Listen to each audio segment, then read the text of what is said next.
नमस्कार साथियों, स्वागत है आपका जेई मेन 73 के डिस्कशन में। स्टार्ट करते हैं। पहले देखते हैं क्वेश्चन नंबर 1। क्वेश्चन नंबर 1 में अपने को गिवन है, अपने को सम निकालना है n+2 nc0 2 की power n+1 minus n+1 nc1 2 to the power n। ये थोड़ा इधर मिसप्रिंट है, n nc2 2 to the power n-1 और ऐसे करके ऑल्टरनेट प्लस माइनस आ रहा है और ऐसी n+1 टर्म्स का अपने को समझना। तो सबसे पहले जो ये टर्म लिखी हुई है उस टर्म को बनाने के लिए मैंने 1 प्लस एक्स की पावर n का एक्सपेंशन लिखा। 1 प्लस एक्स की पावर n का एक्सपेंशन होता है nc0 x की पावर n, nc1 x की पावर n-1, nc2 x की power n-2 up to ncn x की पावर 0। मतलब मैंने एक्चुअली x+1 की पावर n का एक्सपेंशन लिखा है, x+1 की पावर n का एक्सपेंशन लिखा है। क्यों? क्योंकि x+1 की पावर n के एक्सपेंशन से ये टर्म जनरेट और फिर इसमें x² मल्टीप्लाई किया। x² मल्टीप्लाई किया तो होगा x² into x+1 to the power n is nc0 x to the power n+2 nc1 x to the power n+1 up to ncn x to the power ncn x square। अब मैं differentiate कर रहा हूँ, differentiate with respect to x के respect में मैं differentiate कर रहा हूँ। तो अपने पास बनेगा x+1 to the power n into 2x plus x+1 to the power n-1 into n into x square. मतलब पहले ये वाला फंक्शन 2x² का डेरिवेटिव, फिर ये वाला फंक्शन x² एट इज इसका डेरिवेटिव और जब मैं इसका डेरिवेटिव करूंगा तो आएगा n+2 इंटू nc0 x की power n+1 plus n+1 nc1 x to the power n plus n nc2 x to the power n-1 up to so on so forth ऐसे करके n+1 टर्म्स आने वाली है। कितनी टर्म्स आने वाली है? n+1 टर्म्स आने वाली है, क्योंकि x+1 की पावर n के एक्सपेंशन में एक्चुअली n+1 टर्म्स होती है और वो ही n+1 हर टर्म का डिफरेंशिएशन होने वाला है। अब अगर हम देखेंगे ध्यान से, क्या देखेंगे? देखो इधर लिखा हुआ है n+2 nc0 x की power n+1 plus n+1 nc1 x की power n plus n nc2 x की पावर n-1। ऐसे लाइक वाइज टर्म आती रहेंगी और अगर आप इसको देखेंगे और इसको देखेंगे एग्जैक्टली मैच हो रहा है। एग्जैक्टली क्या हो रहा है? मैच हो रहा है। बस x की जगह क्या मिसिंग है? x की जगह मिसिंग है -2। अगर मैंने इस पूरे एक्सपेंशन में put x equals to -2, x को -2 पुट किया तो LHS देखो क्या बनेगी। LHS अपने पास बनेगी -2 plus 1 to the power n 2 into -2 plus RH plus -2 plus 1 to the power n-1 n-2 का whole square. This is equals to n+2 into nc0 n+2 into nc0 -2 to the power n+1 plus n+1 into nc1 -2 to the power n up to so on so forth ऐसे करके terms बनेंगे। अब आप देखो इसको simplify कर लेते हैं तो -2 प्लस 1 आएगा -1 to the power n into 4 और एक नेगेटिव साइन और आएगा, ये पावर n+1 होगा। इधर आएगा -1 टू द पावर n-1 -2 का स्क्वायर तो 4 हो गया, 4n आ गया और इधर से -1 की पावर n+1 कॉमन लिया सारी टर्म से तो बनेगा n+2 nc0 2 to the power n+2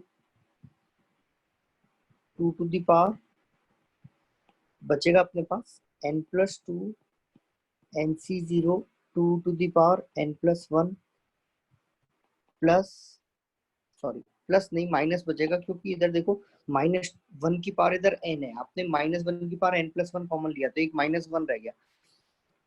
अपने पास बचेगा -1 n+1 nc1 2 to the power n। तो आप देख रहे हैं ऑल्टरनेट प्लस माइनस साइन बचा रहेगा, ऑल्टरनेट प्लस माइनस साइन बचा रहेगा। और ये जो -1 की पावर n-1 है, तो इसमें तो -1 का स्क्वायर मल्टीप्लाई कर सकते हैं, -1 का स्क्वायर 1 ही होता है, तो -1 की पावर n+1 हो जाएगा। तो ये -1 की पावर n+1 कॉमन आएगा, इधर बचेगा 4 और इधर बचेगा 4n, और ये -1 की पावर n+1 और रिक्वायर्ड सम बचा रहेगा। क्या बचा रहेगा? रिक्वायर्ड सम। तो ये कैंसिल आउट हो गया, तो रिक्वायर्ड सम आ गया 4n+4। दिस इज रिक्वायर्ड सम। एक बार मैं फिर से बोल देता हूँ कि जो ये सम बनाने के लिए हमने क्या किया कि x+1 की पावर n का एक्सपेंशन लिखा, x² मल्टीप्लाई किया, डिफरेंशिएट किया, और x को फिर -2 पुट कर दिया, moving to next question. In the next question अपने को बोला हुआ है क्या कि A B C satisfy this system of equation, a + 2b + 3c is 6, 4a + 5b + 6c is 12 and 6a + 9b = 4। अब इन तीनों की हेल्प से अपन ABC को सॉल्व कर सकते हैं। जैसे इक्वेशन 1 है, इक्वेशन 2 है, इक्वेशन 3 है, तो equation 2 -2 times equation 1 -2 times equation 1 करते हैं। तो जैसे ही आप करेंगे इक्वेशन 2 -2 टाइम्स इक्वेशन 1, मतलब इसको आप 2 से मल्टीप्लाई करेंगे, सब्ट्रैक्ट करेंगे, तो देखो क्या आने वाला है, 2a + b + 6c = 0। Sorry 6c तो कैंसिल आउट हो जाएगा, प्लस c बचेगा नहीं, 6c - 6c मतलब 0। तो कुछ इस तरह से बन जाएगा b = -2a, और b को -2a तीसरी वाली इक्वेशन में अगर आपने पुट कर दिया तो 6 से -18a = 4, तो -12a = 4, तो a = -1/3। a को -1/3 पुट किया तो इधर से b की वैल्यू आ गई, कितनी आ गई? b की वैल्यू 2/3। a और b दोनों आ गए, तो उसको पुट किया तो -1/3 + 4/3 + 3c = 6, तो c की वैल्यू इधर से आ जाएगी 5/3। c की वैल्यू इधर से कितनी आ जाएगी? 5/3। अब ए बी सी तीनों सिंप्लीफाई हो गए हैं, and A B C simplify होने के बाद देखो क्वेश्चन में अपने को क्या बोल रखा है, we have given in the question कि a + b + c into x² minus abcx plus 1/a plus 1/b plus 1/c equals to 0। इसके रूट अल्फा बीटा है, इसके रूट क्या है? Alpha beta. And we have to find 1/अल्फा plus 1/बीटा। तो ये तो नजर आ रहा है, ये तो alpha plus beta by alpha beta होगा। और अल्फा प्लस बीटा अगर आप देखें, अल्फा प्लस बीटा, तो सम ऑफ रूट आएगा A B C upon A plus B plus C, और अल्फा बीटा आएगा 1/a plus 1/b plus 1/c upon a plus B plus C. तो a plus B plus C एकदम cancel out हो जाएगा, तो ये जो नंबर है वो मैं यहाँ लिख देता हूँ, वो बन जाएगा A B C upon 1/a plus 1/b plus 1/c। अब इसको सिंप्लीफाई कर सकते हैं आप, ए बी सी की वैल्यू, ए की वैल्यू पता है, बी की वैल्यू पता है, सी की वैल्यू पता है, पुट कर दीजिए, अपना न्यूमेरिकल आंसर आ जाएगा, और ऑप्शन डी यहाँ पर क्या रहेगा? करेक्ट रहेगा। Moving to next question. In the next question we have given ABC are in AP. ABC AP में है, मतलब A plus C equals to 2B है, ABC AP में है, and AX² plus BX plus C equals to 0। इसका एक root 2 है, इसका एक रूट अपने को क्या दे रखा है? 2 है। अगर मैं बोलूंगा इसका एक रूट 2 है, तो अपने पास बनेगा 4A plus 2B plus C equals to 0।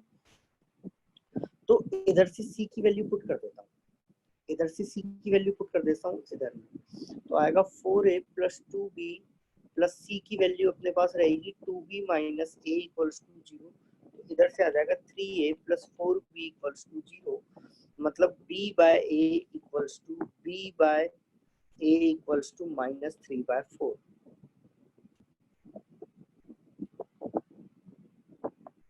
b by a equals to -3/4। तो अब इधर से देखेंगे सम ऑफ रूट, इधर से क्या देखेंगे? सम ऑफ रूट किस क्वाड्रेटिक का? इस क्वाड्रेटिक का, ax² plus bx plus c equals to 0 का सम ऑफ रूट।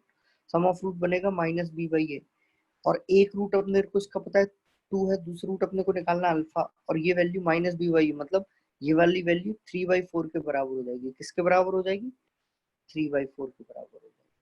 तो इधर से अगर आप देखेंगे अल्फा तो बच जाएगा 3/4 -2, तो अल्फा अपने पास आ जाएगा -5/4।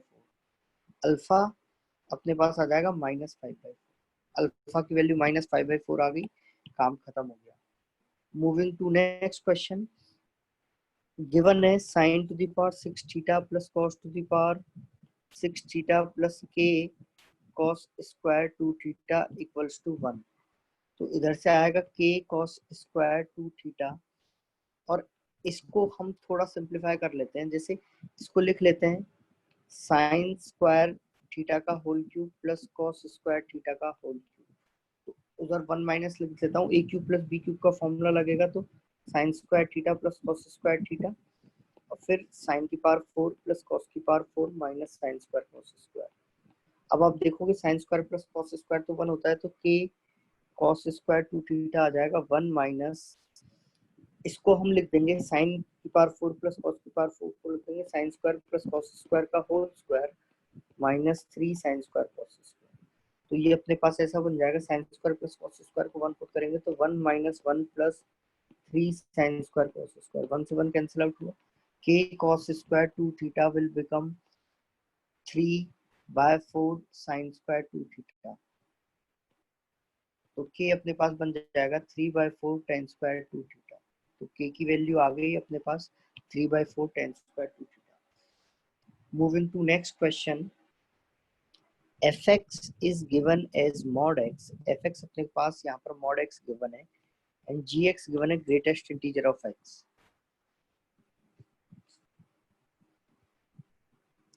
then we have to check कि f of gx, मतलब f of g फंक्शन -1 पे डिफरेंशिएबल है या नहीं है, ये अपने को चेक करना है।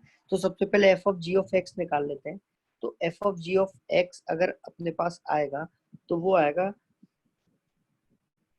This is f of gx। देखो gx अपने पास ये है, fx ये है, तो ये आ जाएगा greatest integer of mod x, मतलब mod of greatest integer of x, क्योंकि f में gx पुट करेंगे तो मॉड ऑफ gx आएगा, और gx is greatest integer of x।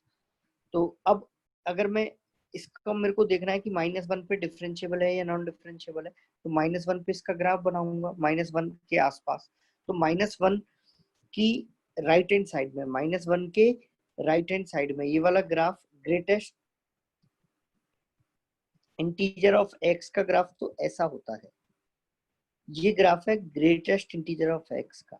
लेकिन अब इसका मॉड लेंगे तो ये ग्राफ ऊपर चला जाएगा, ये ग्राफ कहाँ चला जाएगा, ये mod of greatest integer of x है, ये mod of x।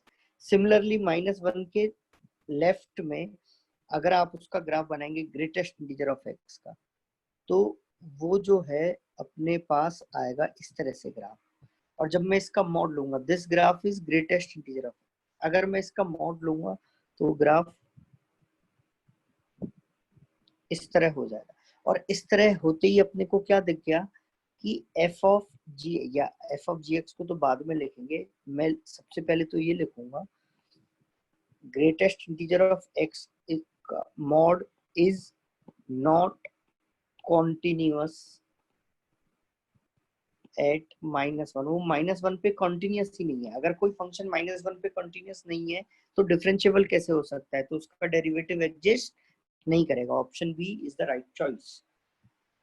Moving to next question, in the next question we have to find the length of radius of circle which touches x-axis at point 1, 0। x अपने पास एक circle है जो x axis को 1, 0 पर touch कर रहा है और 2, 3 से पास कर रहा है। 2, 3 से क्या कर रहा है, पास कर रहा है, मतलब इस टाइप का सर्कल है। Then we have to find the radius. अब मैं बोल देता हूँ, अगर देखो सर्कल x एक्सिस को टच कर रहा है तो जो सर्कल के सेंटर के कोऑर्डिनेट x कोऑर्डिनेट होगा तो 1 होगा, और y कोऑर्डिनेट को k बोल देता हूँ, y कोऑर्डिनेट को क्या बोल देता हूँ, k। और इतना तो मेरे को नजर आ रहा है कि ये सर्कल फर्स्ट क्वाड्रेंट मतलब x एक्सिस के ऊपर ही रहेगा, एक्स एक्सिस के ऊपर रहेगा तो के पॉजिटिव रहेगा, के पॉजिटिव रहेगा तो इसकी रेडियस के हो जाएगी, ठीक है। ये जो रेडियस है वो कितनी हो जाएगी, के हो जाएगी, और ये लेंथ भी कितनी हो जाएगी, के हो जाएगी। मतलब सेंटर से 2,3 का डिस्टेंस भी क्या हो जाएगा, के 1 - 2 का होल स्क्वायर प्लस के - 3 का होल स्क्वायर का अंडर रूट। ये लेंथ किसके बराबर होगी, के के बराबर। Now square it 1 plus k square plus 9 - 6k equals to k square. K square से के स्क्वायर कैंसिल आउट हो गया, 10 इक्वल्स टू 6k, के इक्वल्स टू 5/3, के 5/3 के बराबर है, और यही रेडियस है, यही क्या है अपनी रेडियस। तो option D will be the right choice. Moving to next question, we have given an observation such that sigma xi square, मतलब उन सबके स्क्वायर का सम 500 है, एंड देयर सम, उनका सम कितना है 100, then the impossible value of n among the following. अब अपने को पता है वेरिएंस, वेरिएंस क्या होता है, mean of square minus mean of squares minus square of mean. और किसी भी डेटा सेट का अगर वेरिएंस देखेंगे तो पॉजिटिव क्वांटिटी रहेगी, वेरिएंस हमेशा क्या रहेगी, पॉजिटिव क्वांटिटी रहेगी। तो मीन ऑफ स्क्वायर, स्क्वायर का मीन लिखेंगे तो 500/n, और इनका सम जब 100 है तो उनका मीन लिखेंगे तो 100/n और उसका स्क्वायर आ जाएगा, और ये वेरिएंस वाली क्वांटिटी ग्रेटर देन 0 रहेगी। तो अपने पास आया 100 10,000/n स्क्वायर इज, ये वाली quantity greater than equal to 0 is less than 500/n। तो अपने पास इधर से आ गया n is greater than equal to 1000 10,000/500। तो n अपने पास आ गया greater than equal to 20, n 20 या 20 से तो बड़ा होना ही चाहिए। तो अगर n 20 से बड़ा होना चाहिए मतलब n क्या नहीं हो सकता, 18 नहीं हो सकता, बाकी 22 हो सकता है, 29 हो सकता है, 24 हो सकता है, 18 नहीं हो सकता। Moving to next question. In the next question, we have given two vertical poles AL and BM of height. दो vertical pole हैं, एक AL है, दूसरा BM है, और उनकी height 25 मीटर्स है और दूसरे की height 100 मीटर्स है। दोनों की हाइट गिवन है। अब A को M से ज्वाइन किया गया और L को B से ज्वाइन किया गया। ये पॉइंट P पे मीट कर रहे हैं, ये अपने को हाइट निकालनी है, ये अपने को क्या निकालनी है, हाइट निकालनी है। तो देखो इस पॉइंट का नाम मैं M बोल देता हूँ, इस पॉइंट का नाम मैं M बोल देता हूँ। तो आप देखेंगे triangle BPM, triangle BPM and triangle BLA are similar. ये दोनों ट्राइंगल कैसे ट्राइंगल है, सिमिलर ट्राइंगल है। सिमिलर ट्राइंगल में करस्पॉन्डिंग साइड्स का रेशियो सेम रहता है। ये लेंथ को x मान लिया, ये लेंथ को y मान लिया, ये लेंथ को x मान लिया, ये लेंथ को y। तो मैं लिखूंगा BM upon AB is same as PM upon AL। BM की लेंथ अपने पास होगी, BM की length x, BM upon PM आएगा, BM अपॉन करस्पॉन्डिंग साइड्स का रेशियो रहेगा BM के साथ AB, तो BM के साथ BM upon AB x plus y, और PM is H upon AL is 20। Similarly अगर आप देखेंगे triangle APM is similar to triangle AMB, तो सिमिलर फैशन में यहाँ भी आएगा क्या कि y upon x plus y equals to h/100। ये इक्वेशन 1, ये इक्वेशन 2, 1 + 2 कर रहे हैं, क्या कर रहे हैं, 1 + 2 कर रहे हैं। 1 + 2 करेंगे तो अपने पास आएगा x upon x plus y upon x plus y is h/25 plus h/100। इधर से h की वैल्यू 20 सिंप्लीफाई होके आ जाएगी, वो अपना आंसर आ जाएगा 20। सिंपल सा क्वेश्चन है, सिमिलरिटी के ऊपर है। Question number 9, probability. A multiple choice question has 5 option. एक क्वेश्चन में 5 ऑप्शन है, ठीक है। If a student does homework then he is sure to identify correct answer. अगर स्टूडेंट ने होमवर्क किया है, homework done, then correct solve करेगा, ठीक है। Otherwise the student is, the answer is chosen at random. उसने फिर अदरवाइज उसने आंसर रैंडमली चूज किया। Let A B the event such that student does his homework, B is the event the student answer correctly. PA is 2 by 3 and PA given B is equals to PA is 2 by 3. PA मतलब एक event उन्होंने A define किया है। Event A क्या है? Student does his homework, तो इसकी probability 2 by 3 है। एंड इवेंट बी एक और डिफाइन किया गया है। इवेंट बी क्या है उसको भी लिख लेते हैं एक बार। B is student gave correct answer. तो पी ए गिवन बी अपने को फाइंड आउट करना है। पी ए गिवन बी होगा P of A intersection B upon P B. अब सबसे पहले हम पी भी निकालेंगे कि स्टूडेंट ने करेक्ट आंसर किया है। तो स्टूडेंट ने करेक्ट आंसर किन किन सिचुएशन में कर सकता है? या तो उसने होमवर्क किया है, इफ ही स्टूडेंट ने होमवर्क किया है एंड होमवर्क करने के बाद करेक्ट गिवन होमवर्क, या होमवर्क नहीं किया है, P correct given homework, given homework not done, homework not done. तो ये लिख लेते हैं। होमवर्क करने की प्रोबेबिलिटी 2/3 है, और उसने होमवर्क किया तो करेक्ट ही किया होगा। और होमवर्क नहीं करने की प्रोबेबिलिटी 1/3। और फिर अगर होमवर्क नहीं किया तो उसने गेस किया, मतलब 1/5 चांस है करेक्ट हो, क्योंकि 5 ऑप्शन है, क्वेश्चन है 5 ऑप्शन, तो 1/5 चांस हो जाएंगे करेक्ट होने के। अब P A intersection B, A intersection B क्या होगा? P A into A given B. ये तो पी ए इंटरसेक्शन बी मतलब उसने करेक्ट भी किया है और होमवर्क भी किया है। तो अगर उसने होमवर्क किया है तो करेक्ट किया ही किया होगा, तो इसकी प्रोबेबिलिटी ए इंटरसेक्शन बी की प्रोबेबिलिटी क्या है? पी ए इंटू पी, तो ये अपने पास हो जाएगी 2/3 अपॉन 2/3 प्लस 1/15। सिंप्लीफाई कर लेते हैं। सिंप्लीफाई करेंगे तो ये अपने पास आ जाएगा 2/3 और इधर 15 एलसीएम, 15 एलसीएम इस पे 10 + 1, तो ये अपने पास आने वाली है 10/11। कितनी आने वाली है? 10/11। Moving to next question. if a line lies in this plane, line equation given है x minus 1 by 1 y minus k upon minus 2 z minus 3 by lambda, और वो इस प्लेन में लाई कर रही है 3x plus 4y minus 2z equals to 6, इस plane में लाई कर रही है।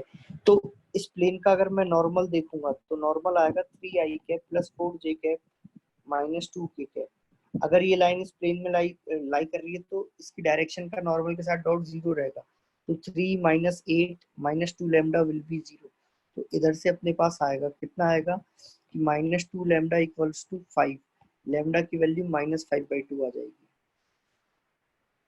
लैम्डा की वैल्यू कितनी आ जाएगी? -5/2। ठीक है, and we have to find के।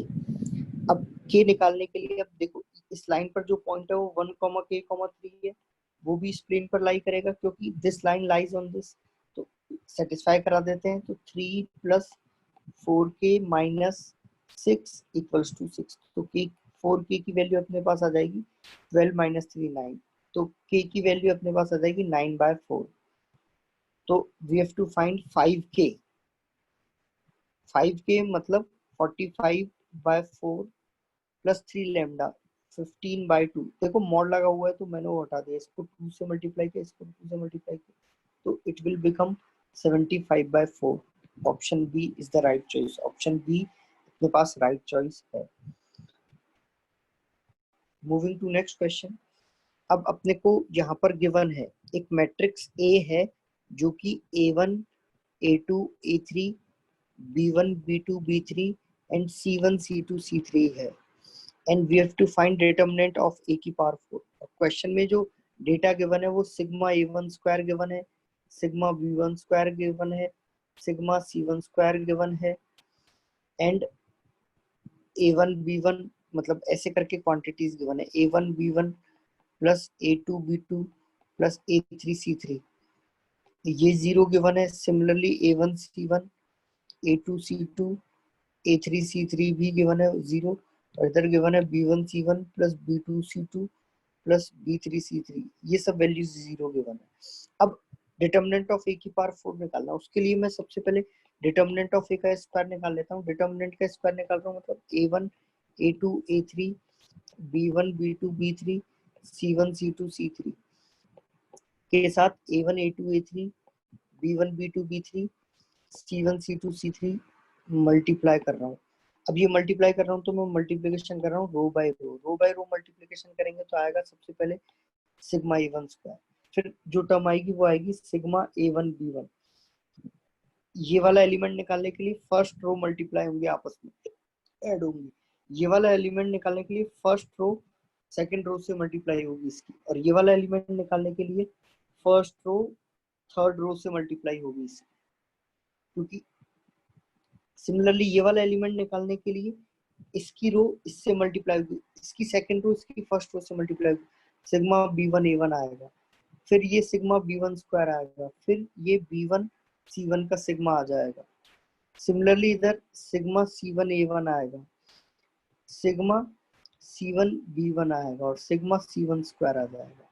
तो अब आप देखेंगे ये क्वांटिटी सारी जीरो है, ये सारी क्वांटिटी क्या है, जीरो, केवल डायगोनल एलिमेंट बचे रहेंगे। और डायगोनल एलिमेंट क्या क्या है, सिग्मा A1 स्क्वायर की वैल्यू गिवन है 1, ये वैल्यू गिवन है 4, ये वैल्यू गिवन है 9।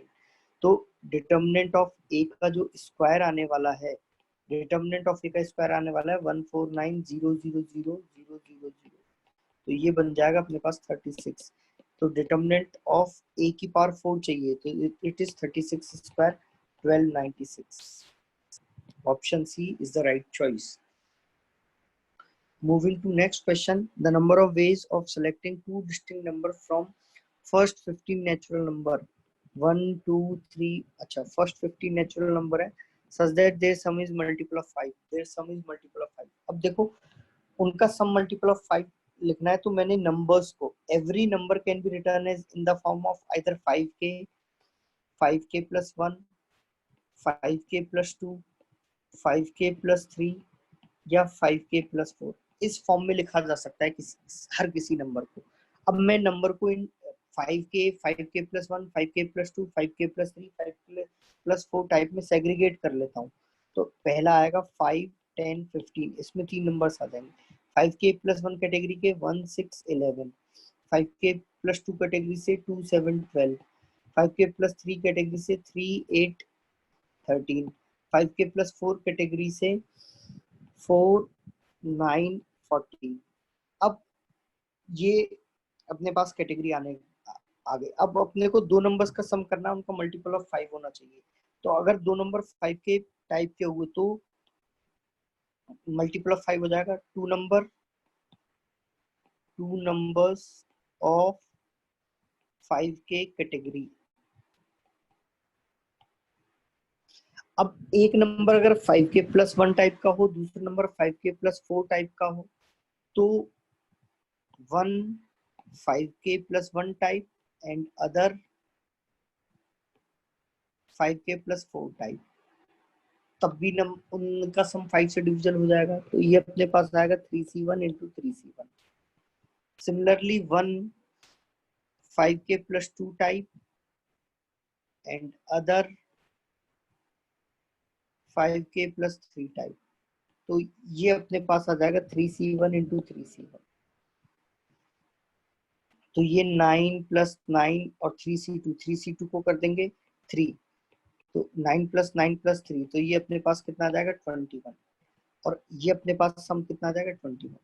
कितने नंबर्स बनेंगे ऐसे, कितने पेयर्स बनेंगे 21 पेयर्स बनेंगे, जिनका सम जो आएगा वो 5 से डिविजिबल आ जाएगा।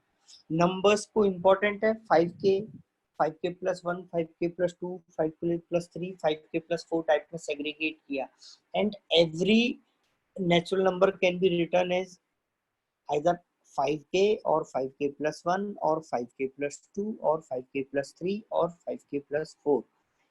अब किसी भी नंबर को अगर आप देखेंगे, किसी भी नेचुरल नंबर को, इन 5 कैटेगरी में से किसी एक कैटेगरी को तो बिलोंग करेगा ही करेगा, ऐसा नहीं हो सकता कि किसी को भी बिलोंग ना करे।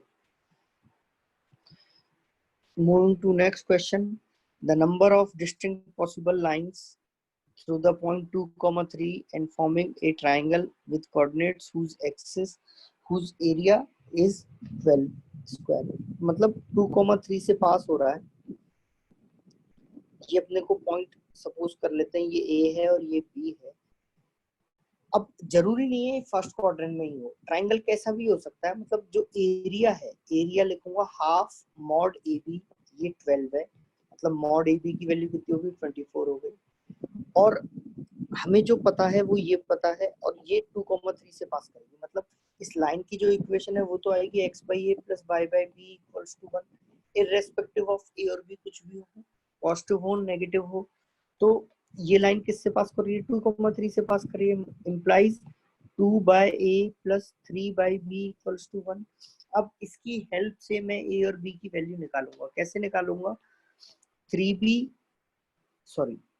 नहीं 2b आएगा, 2b + 3a = ab। और आप देख रहे हैं ab की वैल्यू या तो 24 आएगी या -24 आएगी। तो मैं ab की वैल्यू को एक बार -24 पुट करता हूँ, तो अपने पास आएगा 2b + 3a = -24।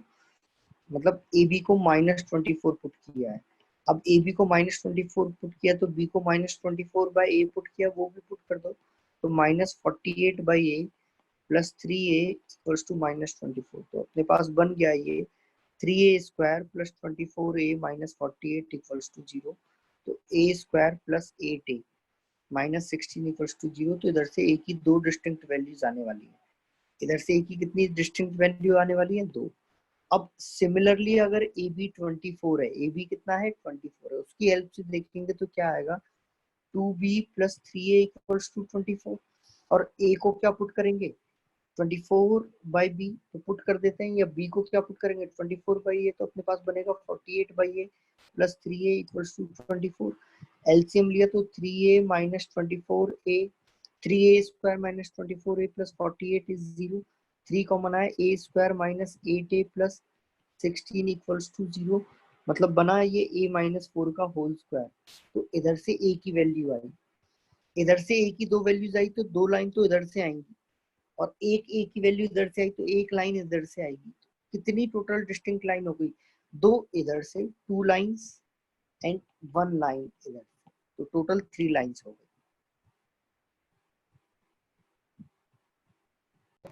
Question number 14. In question number 14 we have given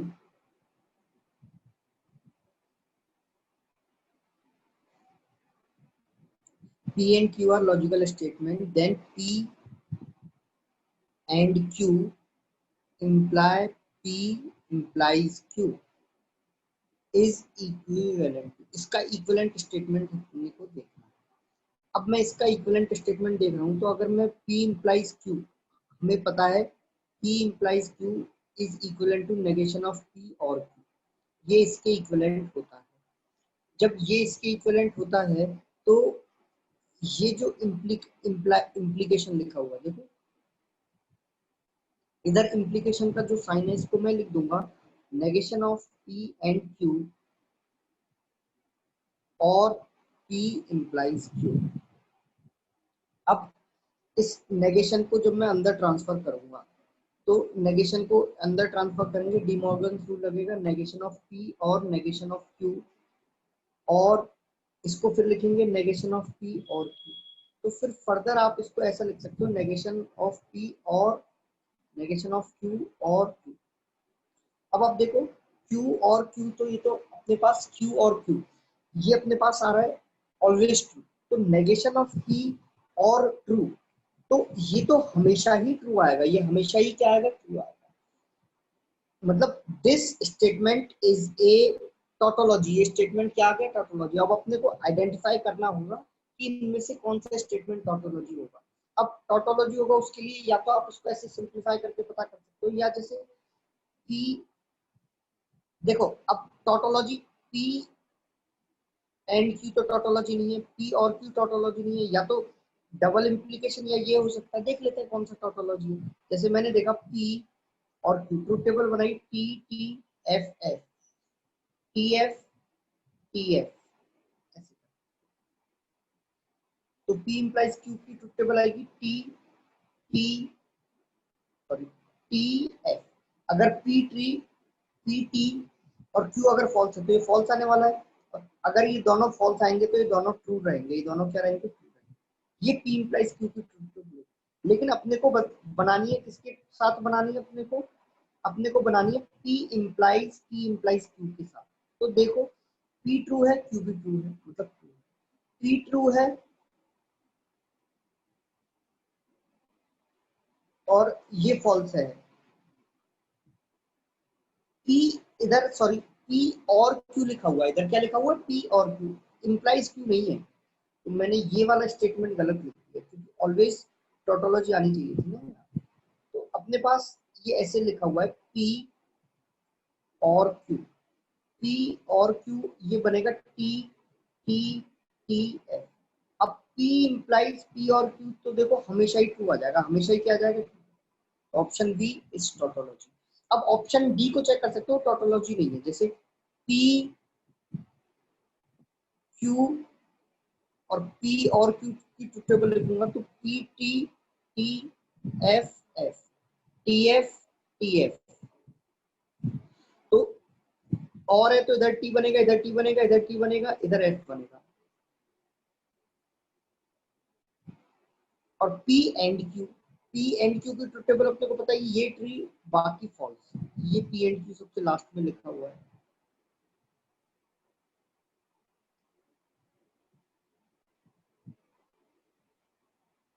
and है ये, अब देखो इनकी ट्रुथ टेबल, ये ट्रुथ वैल्यू सेम है तो यहाँ ट्रू आ जाएगा, क्योंकि डबल इंप्लीकेशन लगा ना इनके बीच में, यहाँ फॉल्स आ जाएगा, यहाँ क्या आ जाएगा, फॉल्स, और यहाँ क्या आ जाएगा, ट्रू। डबल इंप्लीकेशन है मतलब दोनों की ट्रुथ वैल्यू सेम होनी चाहिए तब वो ट्रू होता है। तो ये जो फोर्थ स्टेटमेंट है वो भी टोटोलॉजी में है। पी और क्यू पी एंड क्यू तो होंगे नहीं, फोर्थ भी नहीं आया, मतलब डी स्टेटमेंट, तो option B is the correct answer, option B अपना करेक्ट आंसर हो जाएगा। Now moving to next question. In the next question we have given, देखो क्या अपने को given है, the curve having differential equation।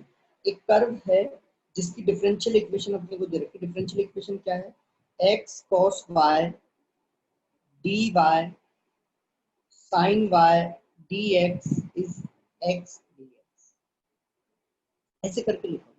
और अब अगर मैं इसको ध्यान से देखूं, क्या देखूं ध्यान से, ये sin y इंटू एक्स का डेरिवेटिव लिखा हुआ है, d of sin y into x. देखो कैसे पता चले d of sin y into x, पहले x कांस्टेंट, sin y के डेरिवेटिव cos y dy, फिर sin y x का डेरिवेटिव dx dx।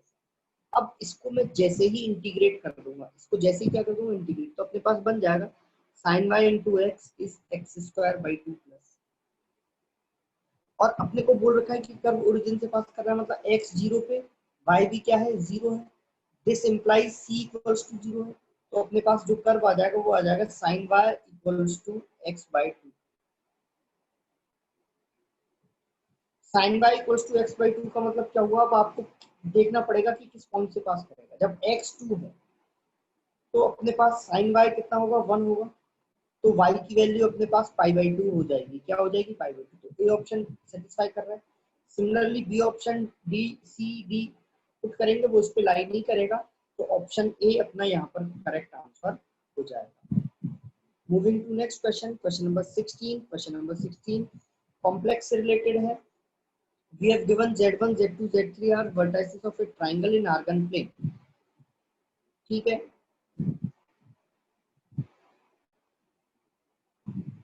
एक ट्रायंगल बना देता हूँ, ये z1,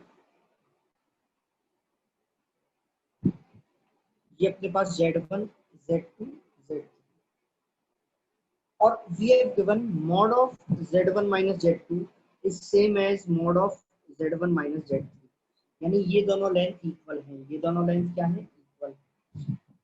then we have to find argument of 2z1 minus z2 minus z3 upon z3 minus z2, ये हमें आर्ग्यूमेंट चाहिए। अब ये आर्ग्यूमेंट अगर देखेंगे तो आर्ग्यूमेंट, अब देखो 2 इसमें कॉमन, 2 कॉमन लेंगे, 2 z1 minus z2 plus z3 by 2। देखो मैं इसको ऐसे एक मीनिंगफुल फॉर्म में लिख रहा हूँ, वो आपको भी समझ में आएगा क्यों मैंने ऐसा लिखा है।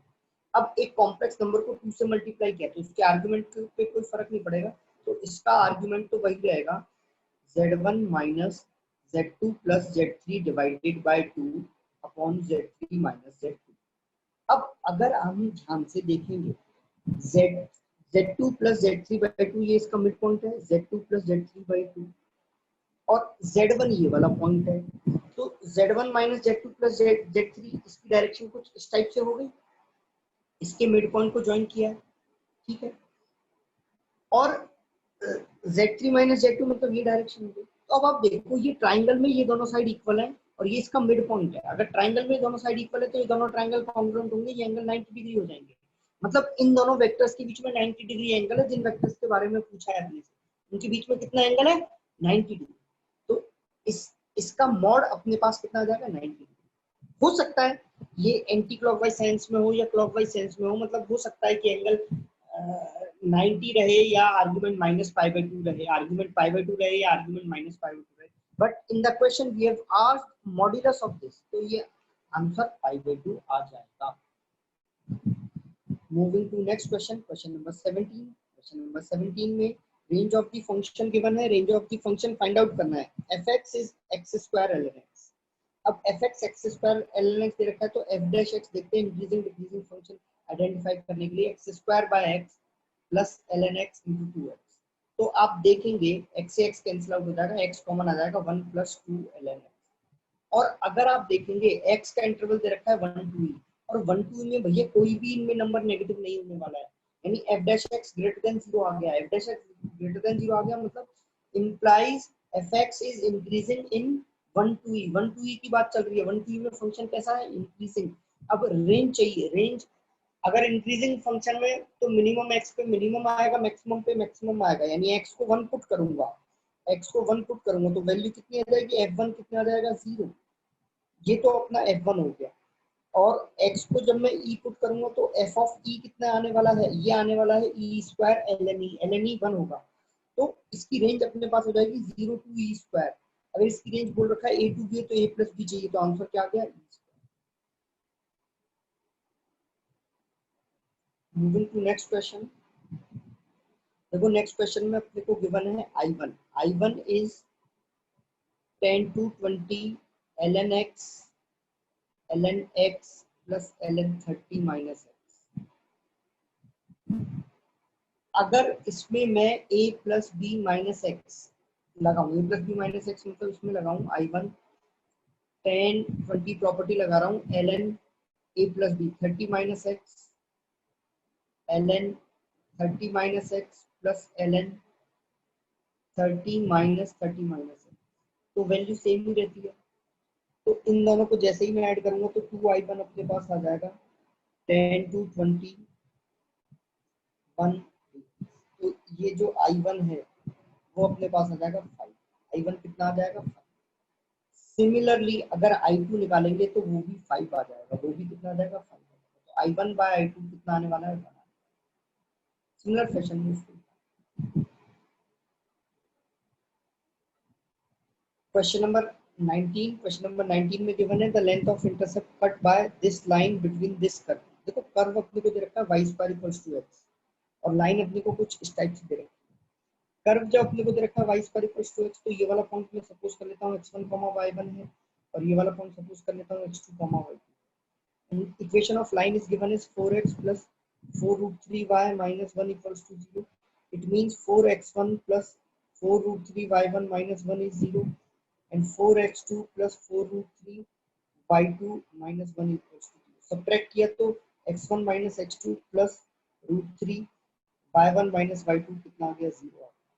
तो x1 minus x2 की वैल्यू इक्वल्स टू हो जाएगी -√3y1 - y। तो मैंने ऐसा क्यों निकाला है, मैं लेंथ निकालूंगा, तो लेंथ जब मैं निकालूंगा तो लेंथ लिखूंगा, फॉर्मूला लिखूंगा लेंथ का, √x2 - x1 का whole square plus y2 - y1 का होल स्क्वायर। अब आप देखो y2 x2 - x1 को पुट कर देंगे, l को क्या पुट कर देंगे, ये स्क्वायर करेंगे तो इस माइनस का कोई सिग्निफिकेंस नहीं रहेगा, ये हो जाएगा 2√y1 - y। मतलब y1 y2 मिल जाए और उनका डिफरेंस मिल जाए, अब डिफरेंस मिल जाए। अब आप देखो वाई स्क्वायर एक्स के इक्वल है, मतलब एक्स को इधर वाई स्क्वायर पुट कर सकते हैं। तो जब मैं सॉल्व करूंगा साइमल्टेनियसली 4y² प्लस 4√3y - 1 = 0 आएगा, और इसके रूट्स का मेरे को डिफरेंस चाहिए, इसके रूट्स y1 y2 आएंगे, वी वांट y1 - y2 का मॉड, और डिफरेंस ऑफ द रूट्स क्या होता है, √d/a का मॉड। डिस्क्रिमिनेंट निकाल लेते हैं, डिस्क्रिमिनेंट निकालेंगे तो ये अपने पास आएगा 48 प्लस 16 डिवाइडेड बाय 4, तो ये अपने पास आ गया 8 डिवाइडेड बाय 4। तो लेंथ अपने पास कितनी आ जाएगी, लेंथ अपने पास आ जाएगी 4 लेंथ, इसकी लेंथ कितनी आ जाएगी 4 इज द करेक्ट, 4 अपने पास कितना। Moving to next question, in this question we have to find area bounded by the mod x का greatest integer plus mod y का greatest integer is given as 2, and we have to find area bounded in first and third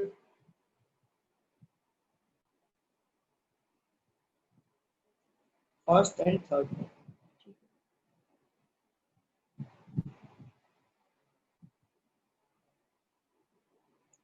तो देखो एक number है उसका mod का greatest लिया है, दूसरे नंबर का ही मॉड लिया उसका ग्रेटेस्ट लिया है, तो और वो सम टू के इक्वल। तो पॉसिबिलिटी जो अपने पास बचती है वो क्या बचती है, देखो एक पॉसिबिलिटी बनेगी कि greatest integer of mod x 2 हो जाए एंड मॉड y का ग्रेटेस्ट इंटीजर 0 हो जाए। दूसरी पॉसिबिलिटी बनेगी greatest integer of mod x 1 हो जाए and greatest integer of mod y कितना हो जाए 1। अब तीसरी पॉसिबिलिटी लाइकवाइज लिख लूंगा, वो भी मैं लिख लूंगा जो बन रही है, मैं इधर लिख लेता हूँ कि greatest integer of mod x 0 हो जाए and greatest integer of mod y कितना हो जाए 2। ये तीन पॉसिबिलिटी। अब greatest integer of mod x is 2, मतलब मॉड एक्स अपने पास लाई करेगा 2 2 3। अब मॉड एक्स 2 2 3 लाई कर रहा है तो एक्स अपने पास लाई करेगा -3 to -2 यूनियन 2 2 3। अब मॉड y का ग्रेटेस्ट इंटीजर 0, तो मॉड y लाई करेगा अपना 0 to 1, तो y लाई करेगा -1 to 1, y अपने पास -1 to 1, y अपने पास लाई कर जाएगा -1। अपने पास x की वैल्यूज आ गई और y की वैल्यूज। अब आप देखो अगर मैं इसको प्लॉट करना चाहूँ तो प्लॉट कर लेते हैं, तो प्लॉट कर लिया है, ये x एक्सिस बना दी और ये y। अब इस x एक्सिस और y एक्सिस पर मैं ग्राफ, मतलब मैं 1 2 3 मार्क कर लेता हूँ, 1 2 1 2 3, इधर भी 1 -1 -2 और इधर भी 1 2 3, इधर भी -1 -2। अब मेरे को बोल रखा है x 2 2 3 है तो y -1 to 1 है, -1 to 1 मतलब अगर मैं ये पूरा ऐसे करके ये पूरा बॉक्स बना दूं, ये पूरा बॉक्स इस सीजन में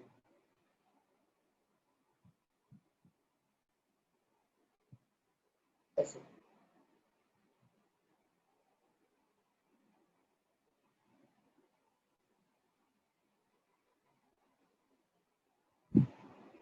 ये पूरा, इसको भी मैं फिलअप कर देता हूँ।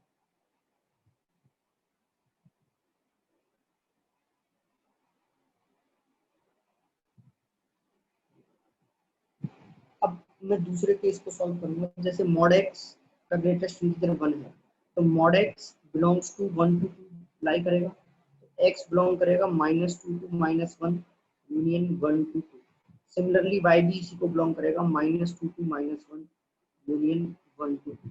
अब मैं वो वाला ग्राफ भी बना रहा हूँ, मैं वो वाला ग्राफ देखो y की वैल्यू, x की वैल्यू देखो -1 to 2 है, मतलब यहाँ से यहाँ तक, और y कहाँ से कहाँ तक लाई कर रहा है, y लाई कर रहा है either from 1 to 2, either graph is like this, और अपने पास ग्राफ 1 to 2 में ये नीचे भी आएगा, फोर्थ क्वाड्रेंट में ऐसे इधर, और ये अपने पास इधर भी आने वाला है सेकंड क्वाड्रेंट में, और ये अपने पास फोर्थ क्वाड्रेंट, थर्ड क्वाड्रेंट में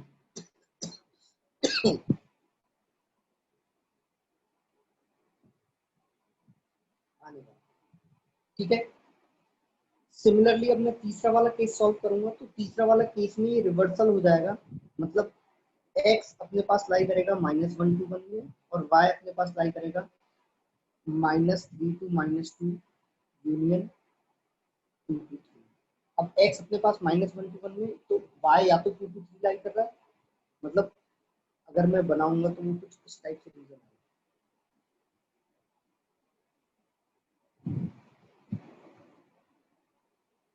अब अपने को एरिया उस रीजन का निकालना है जिस रीजन जो फर्स्ट और थर्ड क्वाड्रेंट में, देखो फर्स्ट और थर्ड क्वाड्रेंट वाला जो रीजन है वो देखो या तो ये है या ये है या ये है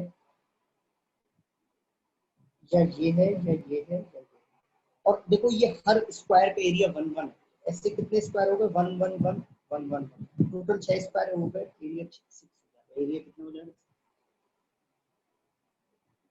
Now moving to integer section. Integer section में क्वेश्चन नंबर 21 में अपने को गिवन है let an ant start from origin and travel 2 unit in the negative x, मतलब -2i हुआ, 3 on the positive y axis मतलब 3j हुआ, and travels 3 unit on negative z axis मतलब -3j हुआ, and reach point a, मतलब अपने पास ये OA vector हो गया, ये अपने पास क्या हो गया OA वेक्टर, और ए वेक्टर और बी वेक्टर दे रखे हैं, ए वेक्टर कितना दे रखा है I cap -3j cap plus 2k cap, और बी वेक्टर अपने को दे रखा है, बी वेक्टर नहीं दे रखा है, बी वेक्टर फाइंड आउट करना है, देखो a प्लस बी रिजल्टेंट दे रखा है भैया, रिजल्टेंट क्या दे रखा है 3i cap -4j cap plus k cap, अब इसमें से इसको सब्ट्रैक्ट किया तो अपने पास आएगा 2i cap -j cap -k cap, ये अपने पास बी वेक्टर आ जाएगा, and we have to find OA cross A cross B. अब इसको निकालने के लिए वेक्टर ट्रिपल प्रोडक्ट यूज करेंगे, तो अपने पास आएगा OA dot B times A minus OA dot A times B.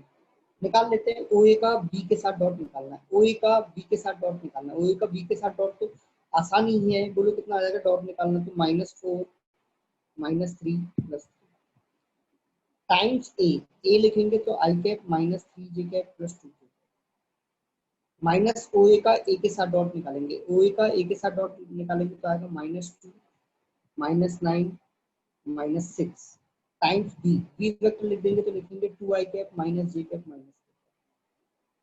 ये 3 से 3 कैंसिल आउट हुआ तो बनेगा -4i cap plus 12j cap -8k cap, और ये -17 प्लस 17 हो जाएगा plus 34i cap -34j cap,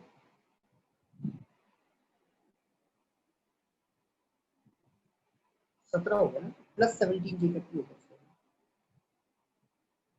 -17j cap plus 17 -17, simplify करेंगे तो बनेगा 30i कैप -5j कैप -25, तो अपने पास आ गया 900, मतलब अपने को तो इसके मॉड का स्क्वायर चाहिए, तो 900 प्लस 25 प्लस 625, तो हो गया ये 1550।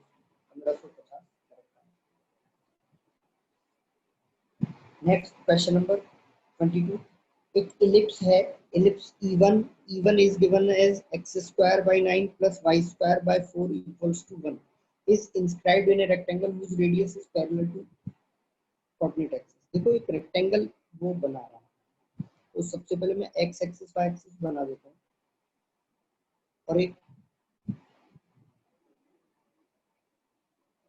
इलिप्स बना देता हूँ, ये अपने पास एक इलिप्स है, ये इलिप्स मेरे को बोल रखा है this ellipse inscribed in a rectangle, एक रेक्टेंगल के अंदर इंस्क्राइब्ड है, एक रेक्टेंगल बना रहा हूँ, उसके अंदर एक इलिप्स इंस्क्राइब्ड है, उसके अंदर क्या इंस्क्राइब्ड है,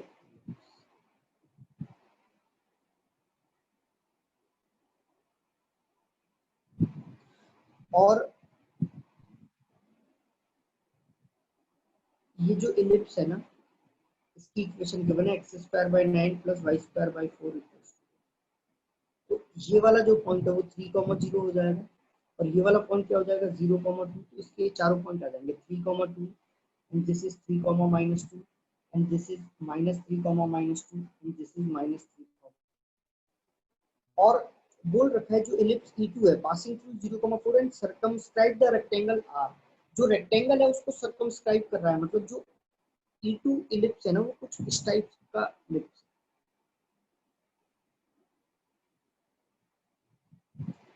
वो कुछ इस टाइप का इलिप्स। अब वो इलिप्स पक्की बात है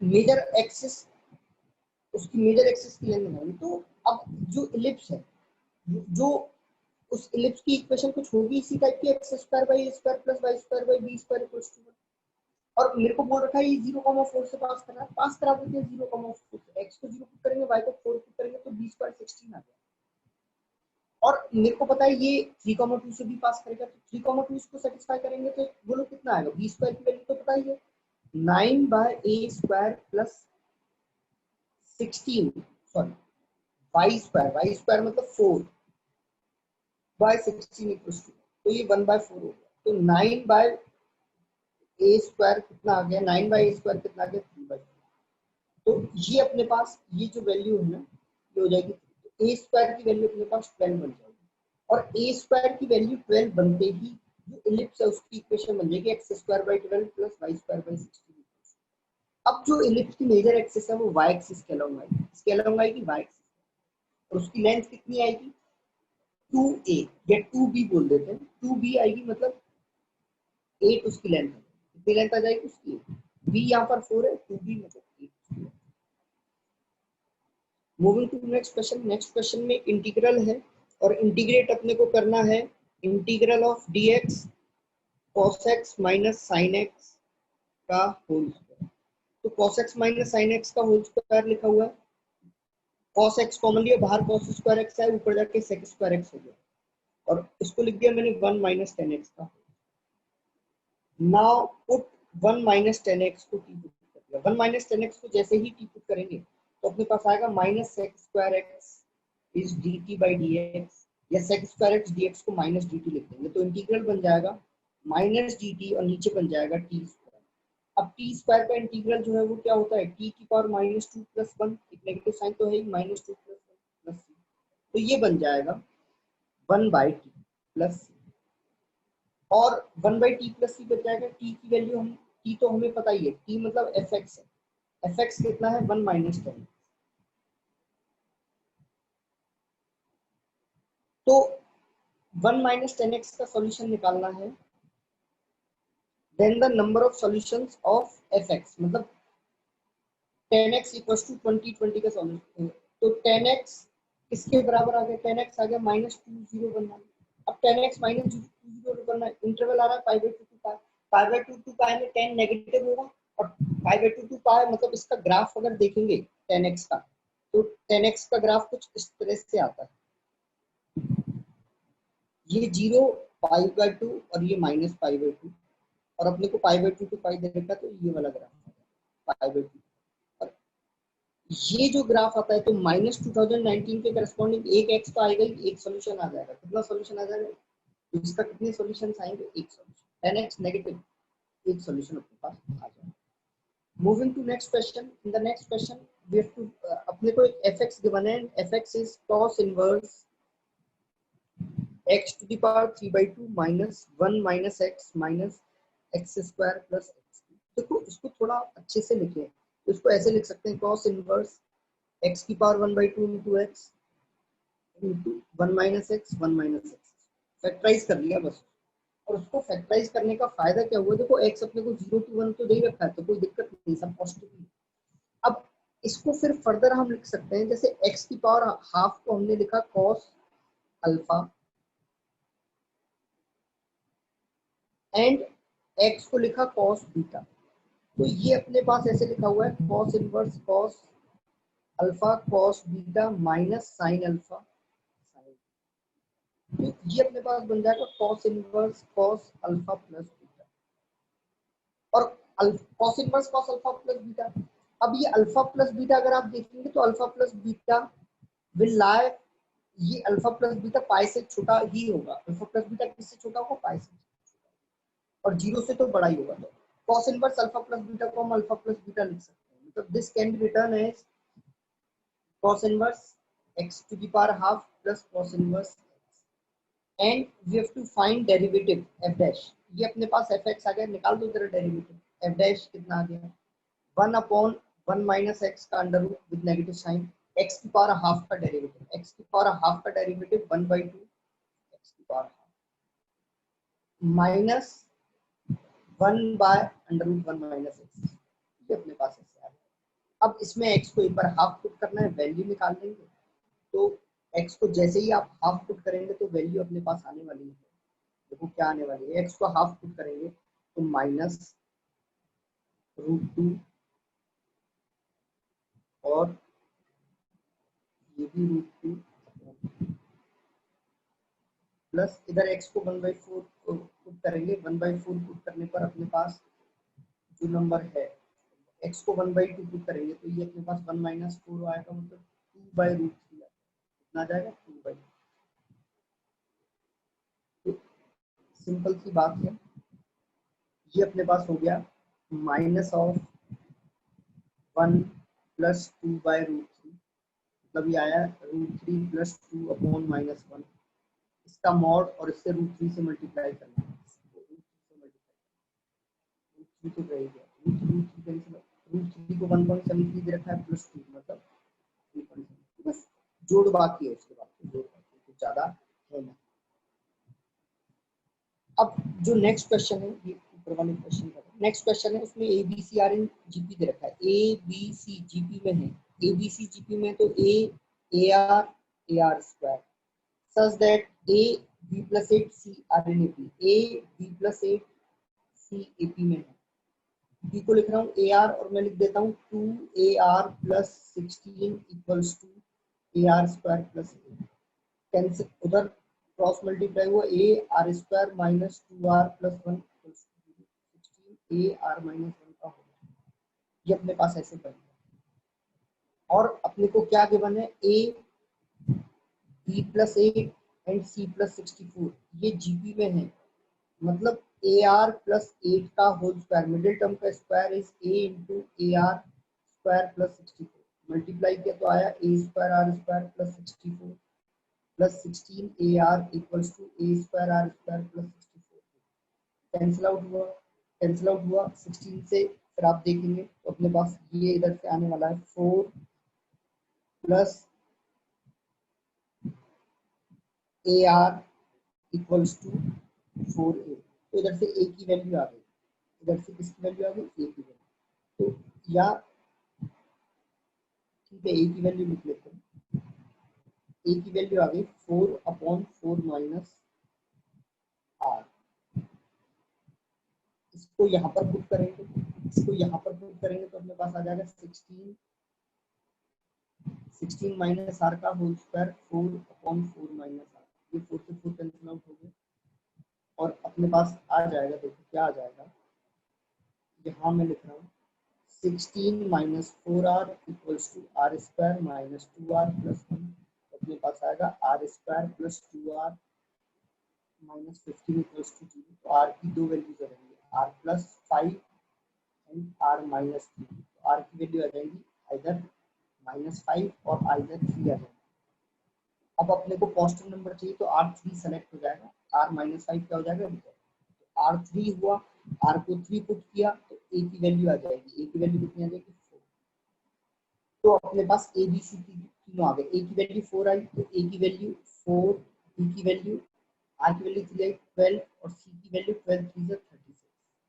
we have to find arithmetic mean of A plus B plus C, arithmetic mean of A plus B plus C 16 52, 52 divided by 3 को मल्टीप्लाई करना है 3/13 से, तो 13 4 क्या 4 आंसर आ जाएगा। कितना आंसर आ जाएगा?